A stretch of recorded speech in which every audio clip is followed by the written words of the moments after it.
From future failure. आने वाले समय में हम असफल ना हो, कैसे इस परिस्थिति को लाएं, कैसे बचाएं। सभी सफल होना चाहते हैं, सभी कहते हैं पास्टर प्रार्थना करो मेरे लिए, बस ये कर लो, बस वो करो। और बात सुन, जो तुम्हारे पास है उसको करो ना, तुम जो तुमको प्रभु ने करने के लिए बोला वो करो ना। दूसरों को बताने के लिए हम चुस्त हैं, खुद करते हैं क्या? आज एक बात बोलूं, बता रहा हूं मैं, हमारी कलीसिया देने वाली कलीसिया है और आप आशीषित लोग हैं, और आशीष को प्रभु के भंडार में लेकर आओ ताकि तुम और अमीर हो जाओ। प्रभु क्या बोलते हैं? दो तो तुम्हें दिया जाएगा। कितना दिया जाएगा? दबा दबा के, हिला हिला के लोग तुम्हारी झोली में डालेंगे, तुम उसे रखने नहीं पाओगे। कितना चाहते हैं हम? बहुत चाहते हैं, भूखे हम, भूखे, हंग्री। लेकिन आज प्रभु कह रहा है जो कुछ मैं आशीष तुम्हें देता हूं, आने वाले समय में कैसे उसको बचा के रख सकते हो। How to protect from future failure. भविष्य को बचाना असफलता से, क्या तौर तरीका अपनाऊं मैं? सबको ये, मेरे बच्चों को भी, आपको भी इस हिदायत की जरूरत है, इस वचन की जरूरत है कि जो कुछ है प्रभु मैं उसमें और बढ़ूं और तेरे भवन में लेकर आऊं। तूने तो अपने दाऊद, अपने सेवक के द्वारा हमें नमूना दिखाया। होने प्रभु हम उस नमूने को थामे हुए उससे भी बढ़कर दे।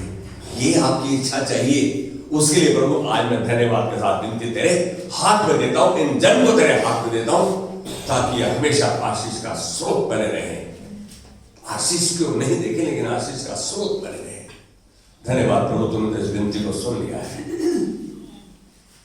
हम इनके अंदर के द्वारा तेरी महिमा को देखेंगे यीशु मसीह के नाम में।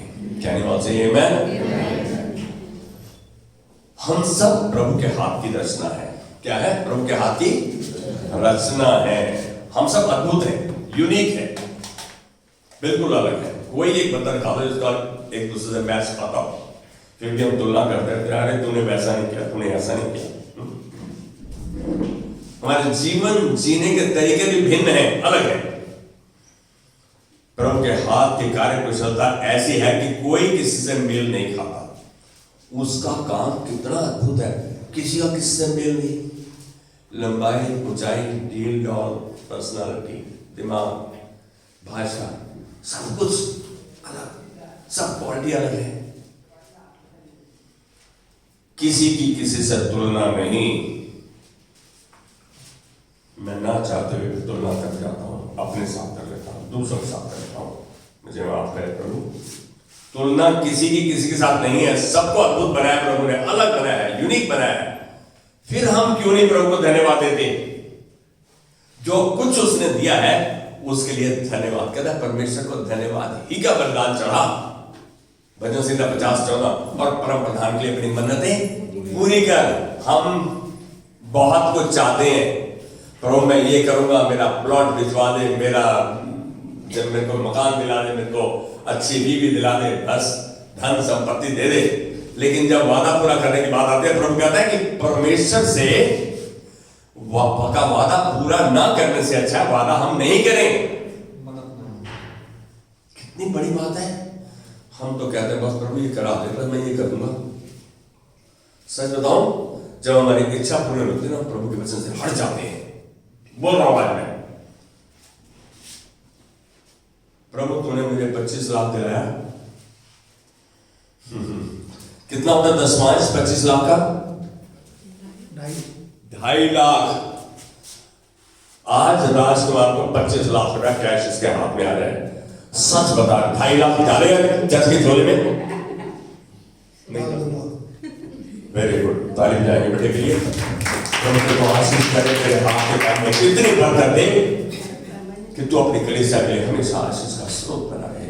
मालूम है, नॉर्मल बता के कहना नहीं जी, संजय सच बता रहा, नहीं डालेंगे ना, नहीं डालेंगे। संजय झूठ बोल रहा है, ये सच बोल रहा है। जैसा कहेगा वैसा प्रभु कर देगा। मैं डालूंगा, प्रभु तू मुझे दे, आशीष कर, मैं डालूंगा और फिर उसको डाल दें। अरे आप देखो उसको कितना बढ़ा देता है। हम क्या करते हैं, जब कार्य करने का समय आता है उस समय हम प्रभु की कहना मानने में डाल कर जाते हैं। जानो सच बात है बेटा, जब 17,000 रुपए थे तो हमने कितना डाला, जब लाखों आ गया तो हमने कितना डाला। हम कभी डेजी बहन सच बात है, हम खर्चे निकाल के डालते हैं। प्रभु मेरे खर्चे इस बार ज्यादा हुए तो इसलिए 10-5 कम डाल दो। अरे भाई, परमेश्वर का कहना ना मानना अनाज्ञाकारिता है। आप अपने सोलह समझौते से कर रहे हो ना, लेकिन यहां प्रभु कह रहा है यदि तुम आने वाले समय में असफलता से बचना चाहते हो तो किसी के साथ अपनी तुलना नहीं करो। प्रभु अक्षय को और श्रोमा को तूने अलग बना दिया, मुझको देख ले कैसा बनेगा, है ना? ऐसा बोलते हैं मतलब उसकी झोली में तो बहुत ज्यादा पैसा, मेरे पास तो कम है, मेरे बाप के पास ज्यादा, इसलिए मेरे को देता नहीं पैसे। नहीं देता तो नहीं देगा। आज बोल रहा हूं मैं, जैसा कहोगे वैसा हो जाएगा। हम आशा भी नहीं करते। मेरे को जिससे फेवर चाहिए ना मैं मांग लेता हूं। मुझे तेरे से फेवर चाहिए, तुझसे फेवर चाहिए, तुझसे फेवर चाहिए, मना कर दोगे ना, लेकिन 3 में से 2 की मिल जाएगी जिन्होंने हाँ कर दिया। परमेश्वर कह रहा है कि मांगने में उसने कहा कि कमी करो। डिजी मैन कहा कमी करो, कम मांगो। बोला मांगो तो तुम्हें दिया जाएगा। उसने कोई लिमिट नहीं छोड़ी, अनगिनत उतना मांगो जितना किसी ने नहीं मांगा हो। अरे यार, मांगने में भी कमी। मेरी मां ने, इनकी मम्मी जब बीमार थी, कहती है राबे को ऐवे ही रखे। मैं बोला ना, स्वस्थ रखे, तंदुरुस्त रखे, हमें ऐसे ही नहीं चाहिए बीमार। मालूम है आप क्या कहते हैं? आपको नहीं मालूम आप क्या कहते हो? बच्चे सिर पे बनी रहे और कमाल है बीमार बनी रहे? नहीं प्रभु, बिल्कुल नहीं। आपका कथन क्या है? विश्वास का कथन है। जिस डॉक्टर ने, जो एक अथॉरिटी है, उसने कहा 3 महीने 6 महीने जिंदा नहीं रहेगी। मुझे मेरे पड़ोस में एक डॉक्टर रहते थे, डॉक्टर सुसु। उसने, मैं वापस गया इंडिया से वापस, कहती है टंडन कितना बोला, मतलब हाउ मेनी इयर्स? 5 इयर्स। मैं बोला इसके बाजू में दोनों रे घुसा मारो इसके मुंह में। 5 साल तो मेरी बीवी की उम्र ही खत्म कर रही। मेरे को कितना गुस्सा आया। मैं बोला नहीं प्रभु। और सच में अंतरराष्ट्रीय आंकड़ा यही है कि कैंसर पेशेंट जो 3-20 स्टेज से चले जाते हैं, उन्होंने उसकी एज उसके ट्यूमर के हिसाब से 3 से 6 महीने कही, लेकिन मैक्सिमम एज जो बोलते हैं ट्यूमर ऐसा हो तो 5 साल का। मुझे गुस्सा आ गया, मुझे जलन सी हो गई, लेकिन प्रभु ने 7.5 पौने 8 साल दिए मेरे को, जताया। मैंने तो देखो बोनस भी दिया है, देख ले। प्रभु हमें देने को तैयार है, हम लेने को तैयार है। हम आने वाले समय की आशीष को बचा के रख सकते हैं, आने वाली असफलता को सफलता में बदल सकते हैं। बाइबल में आज वो उदाहरण आपके सामने लाऊंगा जिन उदाहरणों से हम देखेंगे कि ये प्रभु के चहेते थे, प्रभु के चुने हुए थे। ये लोग स्लिप कर गए तो आप कौन हो? आप भी स्लिप करोगे, लेकिन आपके हाथ में प्रभु का वचन है, कुंजी है। आप उस पर चलकर, उस पर बने रहकर आशीषित रह सकते हैं। पवित्र शास्त्र में ऐसा पाते हैं कि परमेश्वर ने मनुष्य को बनाया कि वह फले फूले और बहुतायत का जीवन जिए, जयवंश से बढ़कर जीवन जिए। परमेश्वर ने मनुष्य को इसलिए बनाया, लेकिन हमने चुनाव कर लिया अपने मुख के शब्दों के द्वारा, अपनी सोच के द्वारा, अपने वचन के पालन के द्वारा। हमने चुनाव कर लिया हम तो भाई ऐसे ठीक है, बस इतना नहीं ठीक है। आज हम वचन के द्वारा देखेंगे कैसे हम आज व आने वाले कल में अपने जीवन को असफलता से बचा सकते हैं। How can we protect our future from failure? प्रभु में हर परिस्थिति में आनंदित रह सकते हैं। यदि असफलता को बचा सकते हैं तो प्रभु में हर परिस्थिति से आनंदित रह सकते हैं। हर परिस्थिति में आनंदित होना आसान है? हेमंत कह रहा नहीं है, मैं कह रहा हूं है। आपके हाथ में किसी का बहुत बड़ा नुकसान हो जाए, घर में कोई जो एक ही बंदा कमाता था मर जाए, क्या वो परमेश्वर को धन्यवाद को बलिदान चढ़ाएगा? सही चढ़ाएगा? हाँ, यस, चढ़ाएगा। आमीन। नॉर्मल में ऐसा नहीं होता। नॉर्मल में हम अपने नुकसान को रोते हैं, अपने प्रियजनों को उनको खो देते हैं, उनको रोते हैं कि अरे वो रोते उनको है नहीं, झूठ बोलते हो। रोंदेगा तू जिंदा सी 50,000 रुपया लिया सी, सब कुछ देता सी है, 50,000 रुपये लाता था, देता था, वो उसके पैसे को रो रहे हैं, अब कौन लाएगा? अपना लालच को रोका। हम अपने नुकसान को नहीं देख सकते, नुकसान बचा नहीं सकते, इसलिए रोने लगते हैं। लेकिन परमेश्वर तो सब बातों में मिलकर भलाई ही को उत्पन्न करता है। अब पहला उदाहरण देख रहा हूं, दूसरा शमूएल 11वें अध्याय का पढ़ना नहीं है आज, थोड़ा ध्यान से सुनो। 1 से 17 आयत में हम देख रहे हैं पहला उदाहरण दाऊद का, परमेश्वर के हृदय का व्यक्ति। ये दाऊद बहुत सामर्थ्य था, बहुत अमीर था, लड़ाकू, योद्धा, शूरवीर। दाऊद के परमेश्वर और देश की अगुवाई के लिए चुना था दाऊद को कि वो उस देश की अगुवाई करे। कई वर्षों तक परमेश्वर की योजना के अनुसार चलता रहा दाऊद, कई वर्षों तक चलता रहा। लेकिन बत्शीबा के प्रति उसकी कामना ने, उसकी इच्छा ने, उसकी लालसा ने उसे उसके साथ व्यभिचार करने और उसके पति को मरवाने की योजना के लिए उकसाया। यहां देख रहे हैं कि राजा का काम क्या है। राजा लीडर होता है और लीडर को आगे चलना होता है। उसको उस समय, जिस समय रण के क्षेत्र में होना चाहिए था, वो अपने महल के छत के ऊपर टहल रहा था और नीचे देख रहा था। दाऊद का ये चरित्र उसे बड़ा महंगा पड़ा। हम भी बहुत बार यही करते हैं। दाऊद ने बत्शीबा को नहाते देखा, अति सुंदरी थी वो। अपने सिपाहियों को भेज कर उसको बुलवाया, उससे व्यभिचार किया, उसके पति को अपने आर्मी के लीडर से कहा कि इसको फ्रंट लाइन में भेजो, मरवा दिया। मनुष्य होने पर हम ये सोचने में मजबूर हो जाते हैं कि ऐसा क्यों हुआ, कैसे हो गया। ये तो परमेश्वर का चुना हुआ व्यक्ति था, ऐसे कैसे गलती कर देगा? क्योंकि दाऊद तो परमेश्वर का खास चुना हुआ था। लेकिन हम इस वचन को देखते हैं कि राजा दाऊद परमेश्वर की रीति का पालन करने के बजाय, उस समय परमेश्वर की आज्ञाओं का पालन करने के बजाय वो क्या कर रहा था? वो अपनी कामनाओं व इच्छाओं को पूरा करने का चुनाव किया। अरे यदि उस समय वो रण के क्षेत्र में होता तो बत्शीबा को नहाता देखता? नहीं देखता। मैं कह रहा हूं ये हमारा चुनाव है, हम क्या करने का चुनाव कर रहे हैं। यहां देखा कि उसने वो चुनाव किया जो उसके लिए गलत था, उसको बहुत बड़ा हर्जाना परिवार में भुगतना पड़ा। ये बात नातान नबी ने उसको बोला, क्या किया तूने? उसने सच में पछतावा किया। लेकिन इसका मतलब ये नहीं कि जो आप कर रहे हो उसका आपको खामियाजा नहीं भुगतना पड़ेगा, ये बात भूल जाओ। असलियत में उस समय राजा दाऊद को तो युद्ध में अगुवाई करनी चाहिए थी, लेकिन मैं अपने महल में था और छत के ऊपर टहल रहा था। जब उसने बत्शीबा को नहाते देखा, इसी कारण मैं पाप में गिर गया। जब भविष्य वक्ता नातान ने उसे दोषी ठहराया तो दाऊद ने पूरी ईमानदारी से पश्चाताप किया।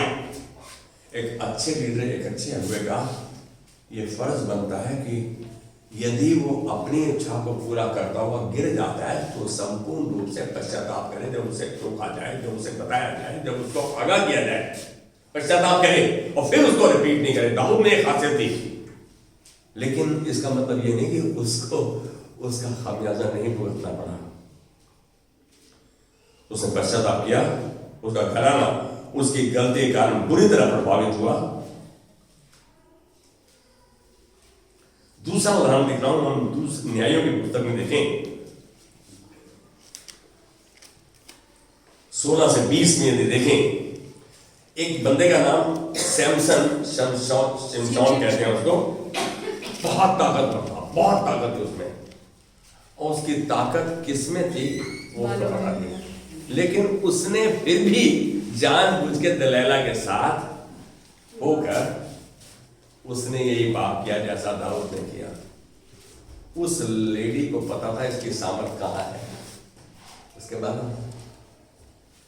मैं ये बात बोल रहा हूं, सैमसन को, शिमशोन को पता था उसको क्या करना चाहिए, लेकिन उसने प्रभु की बातों की अवज्ञा की, अनाज्ञाकारिता में चल पड़ गया, और दाऊद की तरह उसने भी थोड़े से समय के आनंद को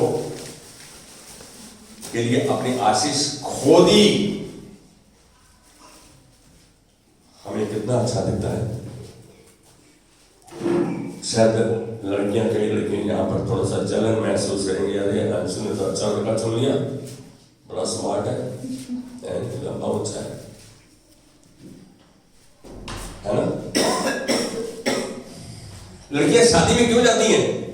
माए बोलते हैं तैयार हो जा, अच्छे कपड़े पा ले, जरा सोनी मेकअप मुकअप कर ले। क्यों ले जाती है माँ? लड़कियां क्यों जाती है डेजी में? पसंद आ जाए तो। ओ दूल्हा पसंद आ जाए। नहीं नहीं नहीं नहीं नहीं, अरे लड़कियां देखने जाती है दूल्हे को, और अपनी माँ के साथ जाती है। माँ को बोलती है ऐसा ही मेरे को चाहिए, माँ को बोलती है ऐसा ही दूल्हा चाहिए, देख जैसा ये है, और वहां दिखाती है अपनी लड़की को। लड़की, अरे ये किसकी लड़की है? मेरी लड़की है। अरे बड़ी सोहनी है, एक बार कार आई ना। यहाँ रिश्ते चलते हैं, यहाँ रिश्ते बनते हैं, लेकिन सुंदरता का गलत इस्तेमाल दाऊद ने किया और शिमशोन ने किया। मेरी बात को समझ रहे? परमेश्वर की योजना, मकसद, उद्देश्य को अनदेखा, नजरअंदाज करना।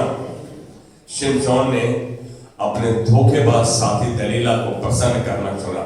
उसने प्रभु को प्रसन्न करना नहीं चुना, लेकिन अपनी उस गर्लफ्रेंड को खुश करना चाहा, जिसके कारण उसने अपनी अंतिम वर्ष में बहुत अपमान सहा। अरे जिस समय होश आ जाए, जब जागो तभी सवेरा। जिस समय वचन आपको पकड़ ले और आप वचन को थाम ले, आशीष आपके पास से दूर नहीं। आज्ञाकारिता से बढ़कर कुछ नहीं है। जितना मर्जी हम दिखावा कर ले, हम दिखावे का जीवन जीते हैं, सच बात तो यही है। लड़कियों को सजा के क्यों ले जाते हैं शादी में? साड़ी कुड़ी भी किसी ने पसंद आ जाए, है ना। अरे भाई, सच्चाई में जियो। गांव की लड़की भूसा उठा के आ रही है? और जब घर भूसे की नीचे उतारती है, धूल और तिनके उसके चेहरे पर। लेकिन वही यदि पानी से, प्रभु के वचन से धोया जाए तो कैसा लगता है? सबसे उत्तम। अरे प्रभु के वचन से उत्तम कोई और चीज है? नहीं है। तीसरा उदाहरण दिखा रहा हूं मैंने। पहला दाऊद का दिखाया, फिर शिमशोन का दिखाया। इन्होंने गलतियां की जिसका खामियाजा इनको भुगतना पड़ा। तीसरा यहूदा इस्करियोती, जुडास इस्करियोट। ये शख्स इस हद तक समझता था यीशु से ज्यादा मैं जानता हूं। कैशियर था, अब मैंने नोटों की थैली में थोड़े अपने पैसे दे देता हूं। उसको प्रभु के शिक्षा से कुछ लेना देना नहीं था। अपने दिमाग पर ज्यादा आश्रित हो। आज एक बात बोलूं, यदि आप समझते हो कि मुझे प्रभु के वचन से कुछ लेना देना नहीं है, मुझे प्रभु की आज्ञाओं, चितौनियों, विधियों को जानने की जरूरत नहीं है, मैं तो बहुत आशीष हूं। अरे आपको नहीं मालूम आशीष का भंडार कब आपके हाथ से खिसक जाएगा। एक क्षण में परिवार के परिवार नष्ट हो जाते हैं। मैं एक बच्ची को पढ़ाया हूं रोहिणी में।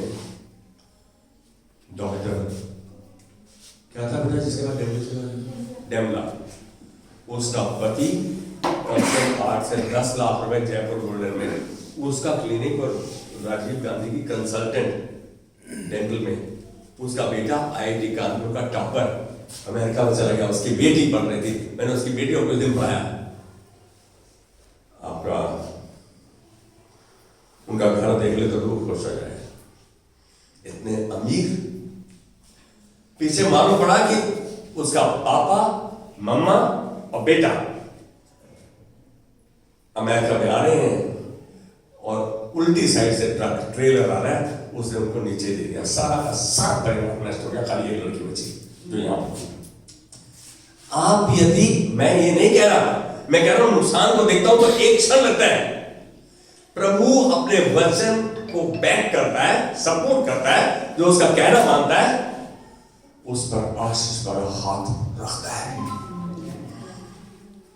हम जब चाहे और जब ना चाहे वैसा नहीं, हर समय कोशिश करें प्रभु का आज्ञा का पालन करें। प्रभु ने कहीं कहा कि हर समय ध्यान रखना है? गनु बेटा एक मिनट, कोई आशु हर समय ध्यान रखना है कहीं कहा? एक मिनट डेजी, जब तक नहीं पूछूं डेजी पता तो है, फिर भी बात मानते नहीं प्रभु की, फिर भी हम अपने आप कार्य करते हैं, सही, हम अपने आप अपनी सोच अपनी समझ के अनुसार कार्य करते हैं। प्रभु ने कहा तो अपनी समझ का सहारा मत लेना, कहता उसी को स्मरण करके सब काम करना। हर स्थान पर उसने हमें आगाह किया, लेकिन क्या हम सच में पॉटी जाते हैं तो कहते हैं प्रभु मैं जा रहा हूं, मेरे पेट को साफ करने में मेरी मदद कर? कभी नहीं कहते, क्यों? और जिसको नहीं आ रही पॉटी, कोई है जिसको कब्ज है आज? एक बात बताऊं, सबसे ज्यादा आनंद और सुख कब मिलता है? जब आपका पेट साफ हो जाता है। अरे यार बिल्कुल साफ हो गया। देखो कितनी गंदी बात है ना? पास्टर के ऊपर हंस रहे हैं सामने बैठ के, लेकिन सच बात यही है, खाना नहीं खा सकता बंदा, आपको कुछ अच्छा नहीं लगता, आपका शरीर साफ दर्शा रहा है कि वो काम नहीं कर रहा। प्रभु का वचन आपके लिए दवा है। कौन बताएगा ये वचन उनको? उठा मेरे बच्चे क्योंकि 50 बार 100 बार सुने। आशु क्या पता है, आज जो आशु को बहुत अच्छा आता है, बहुत कोशिश करती है बच्ची, लेकिन वही नहीं आता जो पास्टर पूछता है। क्या मास्टर जी वो मेरे को बाकी समझ जाता है, जो आप पूछते वही नहीं आता। तो भाई नीति वचन 4:20-22 क्या बोलता है? हे मेरे पुत्र मेरे वचन ध्यान धर के सुन, अपना कान मेरी बातों पर लगा, इसे अपने कह रहा है इसे अपनी आंखों की ओट ना होने दे, वरन इसको अपने मन में धारण कर। अब आखिरी बोल रहा हूं, जिसको प्राप्त होता है वचन, जिसको प्राप्त होता है उसके जीवित रहने का, उसके सारे शरीर के चंगा रहने का कारण होता है प्रभु का वचन। जिसको प्राप्त होता है, जिसको ग्रहण होता है, जो इसे ले लेता है, आशीष उसके लिए है। आपने यहूदा इस्करियोती को देखा, उसने अपने ही उद्धारकर्ता को पहचाना भी नहीं और उसे पकड़वा दिया चांदी के सिक्कों में।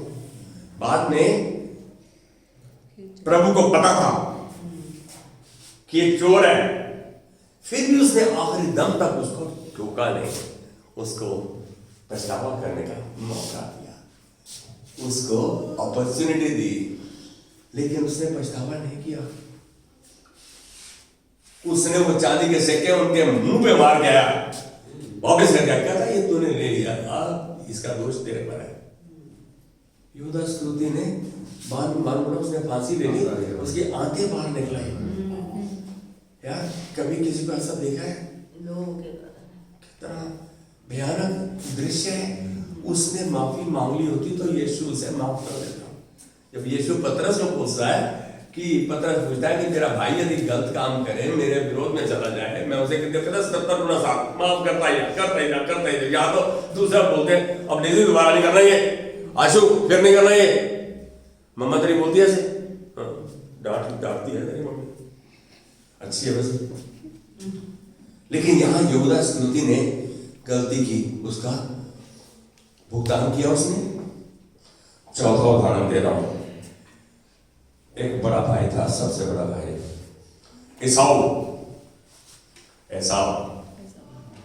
ये बड़ा भाई को भूख लगी, खेल खाल गया, क्या कर गया, एक दाल की कटोरी या राजमा के चक्कर में उसने जीवन का हक उसको दे दिया, छोटे भाई को।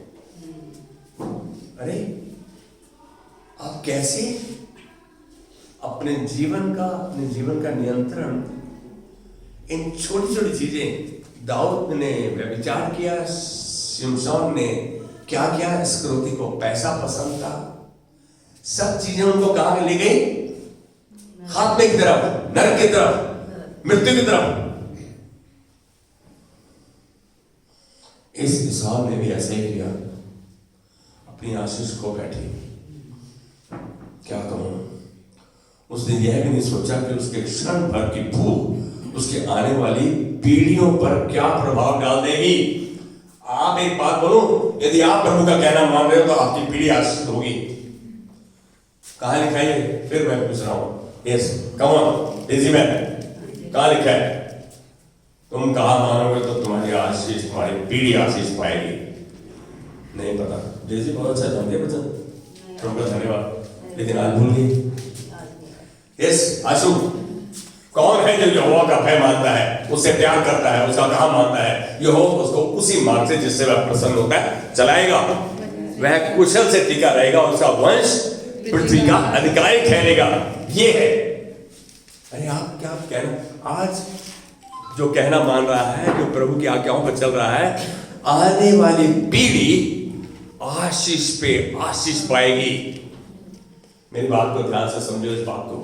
आप कैसे आने वाले समय की आशीष को बचा के रख सकते हैं? आप असफलता से कैसे बच सकते हैं?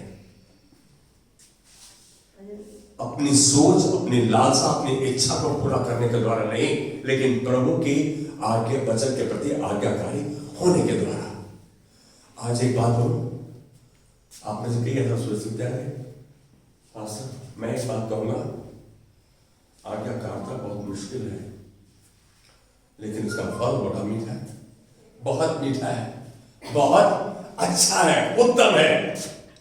प्रभु का दास इसका आनंद उठाता है। आज धन्यवाद देता उसको। प्रभु, यदि कहीं तेरा दास गलती करता है तो उसे बिल्कुल वैसा कर जैसा तूने दाऊद को उसको पश्चाताप करते हुए करने को कहा। आशीष तभी बनी रहती है जब आप आज्ञाकारी होते हो। There is nothing better than obedience। आज्ञाकारिता से बढ़कर कुछ नहीं है जो प्रभु को प्रसन्न करता है। Only obedience will please the Lord। प्रभु को खुश करना है तो उसके वचन के प्रति आज्ञाकारी बनो। मैं कह रहा हूं कि आपके पास 200 रुपए आए, डालो 20 रुपए। क्या प्रभु, मैं तेरी आज्ञा का पालन करूंगा। मुझे मालूम है तू अपने वचन का पक्का और सच्चा है, और तूने मुझे 1000 गुना आशीष दे दी है। व्यवस्था में 1 का 11 देखो, मूसा क्या बोलता है वहां पे, 1000 गुना। हम तो 100 गुना आशीष में, दुगनी आशीष में बहुत खुश रहते हैं। 1000 गुना, 20 रुपए का 1000 गुना कितना होता? आप देखो आपका बीज कितनी बड़ी फसल लाएगा। आज्ञाकारिता से बढ़कर कुछ नहीं। हमें अपनी इच्छाओं की बजाय परमेश्वर की इच्छाओं को अपनाना होगा। आत्मिक बातों को सांसारिक बातों से ऊपर प्राथमिकता देनी होगी। यदि आप सच में आश्रित होना चाहते हैं, सच में अपने आने वाले समय को असफलता से बचाना चाहते हैं, तो आपको ये करना होगा। इन लोगों ने जिस प्रकार की गलतियां की, वो गलतियों से वचन को थामे हुए हमें इन गलतियों से बचना है। कैसे बचना है? कौन बोलता है? परमेश्वर ने यहोशू को बोला। परमेश्वर ने कहता है जो तेरे को आज्ञा चितौनियां विधियां मूसा ने तुझको बताई, उसको ध्यान में रखते हुए सब काम करना, जिससे तुम सफल होगा और प्रभावशाली होगा। वो उसने साफ दोबारा उसको रिपीट किया कि एक प्रभु का वचन, व्यवस्था की पुस्तक तेरे चित्त से उतरने न पाए, दिन रात इसी में मनन करना, जो कुछ करे इसकी चौकसी करते हुए करना। ऐसा करने से तू प्रभावशाली ठहरेगा और सफल होगा। जहां जहां तू जाएगा वहां वहां तेरा परमेश्वर जो हुआ तेरे संग रहेगा। लेकिन बीच में एक अड़चन डाली प्रभु ने, क्या मैंने तुझको आज्ञा ना दी थी कि आप बांधकर दृढ़ हो जा, भय ना खा, तेरा मन का चल। जब वचन आपके पास है तो आप याद बांधे रहते हैं, आप बोल्ड होते हैं। जब आप आज्ञा का पालन करते हैं तो वचन आपका होता है। वचन परमेश्वर की दी हुई धरोहर है, हम इसे संभाले, थामे, ताकि हम आशीष के क्षेत्र से बाहर नहीं जाए। परमेश्वर जिस भी योजना परिस्थिति में रखता है उसी में संतुष्ट रहे। मेरी बात को समझ रहे? तीसरी बात, और परमेश्वर यहां देख रहे हैं क्योंकि हम आनंद मनाने के माहौल में रहते हैं जो आज वर्तमान पर केंद्रित है, खाली आज पर केंद्रित है। लेकिन मैं कह रहा हूं आने वाले समय में कैसे आप आशीषित रह सकते हैं और आशीष का स्रोत बन सकते हैं। ये बातें जो उदाहरण मैंने दिए, जो बातें ऊपर कही, उन पर ध्यान देंगे। परमेश्वर नहीं चाहता कि हम थोड़े समय के मजे आनंद के लिए भविष्य की आशीषों को खो दें। परमेश्वर चाहता है कि हम प्रथम स्थान उसके उद्देश्यों को दर्शाएं। परमेश्वर से सारे मन, सारी सामर्थ, सारी बुद्धि और सारे प्राण से प्रेम करें। कर सकते हैं हम। सेवा और बलिदान के माध्यम से दूसरों से प्रेम करें। सेवा और बलिदान। अभी पिछले 2-3 महीनों में कई बार तबीयत ऐसी खराब हुई कि मैं एक बार अंशु को बोला एक दो बार बोला नहीं, एक बार बोलते बोलते रुक गया कि यार आज बोलो मैं बात नहीं कर पाएगा। प्रभु ने कैसे मुझको रोक दिया। और जब मैं संपर्क कर रहा था तो मेरे से ज्यादा समस्या किसी और की थी। प्रभु ने बोला देख, जब तू उसके लिए प्रार्थना करता है मैं तेरे को चंगा करता हूं। आप अपने ऊपर केंद्रित नहीं रहे, प्रभु के वचन पर केंद्रित रहे। दूसरों के बारे में चिंता करें, दूसरों की समस्या के बारे में। यदि आप परमेश्वर से वार्तालाप करेंगे, बातचीत करेंगे, परमेश्वर आपका तो दुख दूर करेगा। ऐसा है क्या? पता नहीं आज आशु क्यों टारगेट करता? आशु ऐसा है क्या? तो दूसरे के लिए प्रार्थना तेरा काम हो जाएगा। हाँ जी हाँ जी ठहर। अय्यूब 42:10, जब अय्यूब ने अपने मित्रों के लिए प्रार्थना की, इतने मोटे फोड़े थे, कैंसरस और चीकरी से खुजाता था, मलमल का कपड़ा उसकी बीवी ने उसके ऊपर डाल रखा था, उसको बोला मर जा, प्रभु को कोस दे मर जा। बीवी ने कहा सबसे बड़ी दिक्कत जब होती जब आपकी बीवी आपको ऐसे वचन बोल दे, क्योंकि आप वही उसमें निर्भर। लेकिन परमेश्वर ने अय्यूब का उस समय परीक्षा भी ली और अय्यूब को आशीष भी किया। कहता जब अय्यूब ने अपने मित्रों के लिए प्रार्थना की तो परमेश्वर ने अय्यूब का सारा दुख दूर किया और अय्यूब को जितना उसका नुकसान होता उससे दुगना किया। आप समझ रहे हैं परमेश्वर की योजना? आप जब दूसरों के बारे में संवेदनशील होंगे, प्रार्थना करेंगे, सोचेंगे। इस चर्च में सबके नाम किसको पता है? पता है? एक बंदा हाथ खड़ा करे, नालायक हो तो नाम तक पता नहीं उस कलीसिया के जिसमें सालों साल से आप यहां हो। अरे जब नाम पता होंगे तो प्रभु के सामने लेकर आओगे, उसी को स्मरण करके सब काम करना, तब वो तेरे लिए सीधे मार्ग को निकालेगा। मेरी बात तो समझ रहे हैं? आज ही थोड़ी सी शर्म है तो पूछ लो यार तेरा नाम क्या है? नीलम, तेरे को नाम पता नहीं है इस चर्च में?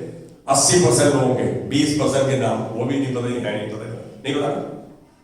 तेरे को नाम पता है? मैं यहां खड़ा करके बुलाऊं नाम, बोल इनका नाम क्या है? खारिश चालू हो जाएगी शरीर में, क्योंकि नहीं पता हमें।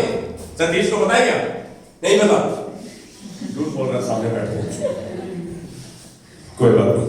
आज ये आपके लिए विनती है मेरी, कोशिश करें एक पर्चे पर लिखें कितने नाम हैं। अरे मेरी कलीसिया में परमेश्वर आपको आशीष करेगा, आपको प्रार्थना करने के लिए बाध्य कर देगा, आपको प्रार्थना का योद्धा बना देगा। आपने पहला कदम उठाया ना। जान लो कि अपनी भावनाओं पर मुक्तता से चलना मुसीबत क्यों पहला कदम है। अपनी इच्छा को पूरा करना मुसीबत क्यों पहला कदम है। ऐसी भावनाएं हमें भटका देती हैं। जो हमारे खराब स्वास्थ्य, आर्थिक दबाव और व्यसन, एडिक्शन तक में ले जाता है।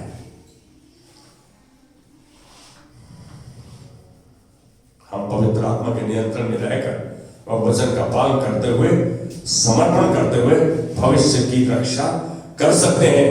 मैं दोबारा बोल रहा हूं सेंटेंस को, हम पवित्र आत्मा के नियंत्रण में रहकर, उसके वचन के नियंत्रण में रहकर, वचन का पालन करते हुए व समर्पण करते हुए भविष्य की रक्षा कर सकते हैं। आने वाले समय में असफलता से बच सकते हैं। ईमानदारी से पछतावा करना आपको छुटकारा व परमेश्वर के समीप लाएगा। दाऊद गलती करने पर परमेश्वर से दूर ही नहीं हुआ, लेकिन पछतावा करने पर फिर परमेश्वर के नजदीकी में आ गया। पछतावा आपको उद्धार तक लेके जाता है। ऐसा जीना पवित्र शास्त्र के अनुसार सबसे मूल्यवान माना जाता है। सुरक्षित कर सकते हैं आप अपने भविष्य को। मैं एक सेंटेंस से आज के वचन को, कि जैसा बोओगे वैसा ही काटोगे। What you sow so shall you reap. आज चुनाव करोगे, प्रभु नहीं, मैं तेरे वचन की आज्ञाकारिता को चल रहा हूं और मैं आने वाले भविष्य को सुरक्षित ही नहीं, आशीष का स्रोत बना रहूंगा।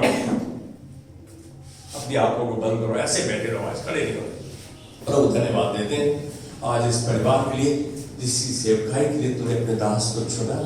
आज तेरा दास तेरे अनुग्रह में इनके और हाथ को खींचता है, आशीषित करता है इनको। आज्ञाकारिता, विश्वास योग्यता और ईमानदारी के दान के साथ, और प्रभु इनके हाथ के काम में बरकत, इनके मन की योजनाओं में प्रभु तेरा वचन घर कर जाए, ताकि ये तेरे विरुद्ध पाप न करें। तेरी आज्ञाकारिता में चलते हुए, समर्पित करते हुए प्रभु आशीष का स्रोत बने रहे। धन्यवाद इस विनती को सुनने के लिए। आदर, महिमा, प्रशंसा तुझको देते हैं यीशु मसीह के नाम में। आमेन। कैन से आमेन। अब हमारे पिता का प्रेम, यीशु मसीह का अनुग्रह और पवित्र आत्मा की सहभागिता जो उसने हमारे अंदर छोड़ी है, अनंत काल तक हमारे साथ बनी रहे। Amen. God bless you. Have a wonderful day, wonderful week.